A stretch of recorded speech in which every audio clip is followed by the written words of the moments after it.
ஒரு ஏழை விவசாயி தன் வயலில் ஒரு விலை உயர்ந்த சந்தன மரத்தை வளர்க்க ஆசைப்பட்டார். அதன் விதை மிகவும் மெதுவாகவே வளரும் என்று அவருக்கு தெரியும். முதல் வருடம் அவர் விதைத்தார். மழை பெய்தது. அவர் நீர் ஊற்றினார். ஆனால் எதுவும் வளரவில்லை. 2ஆம் வருடம், 3ஆம் வருடம், 4ஆம் வருடம் என அவர் பொறுமையாக நீர் ஊற்றிக்கொண்டே இருந்தார்.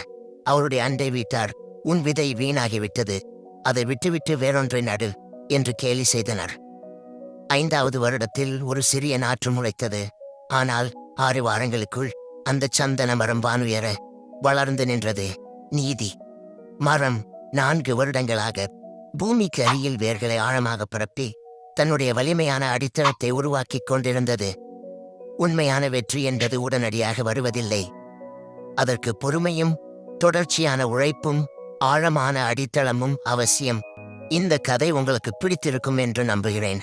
இது போன்ற குட்டி ஸ்டோரிஸ்களை நீங்க பார்க்க விரும்பினால் எங்க சேனலை மறக்காம சப்ஸ்கிரைப் பண்ணுங்க. உங்கள் ஆதரவு எங்களுக்கு மிகவும் முக்கியம்.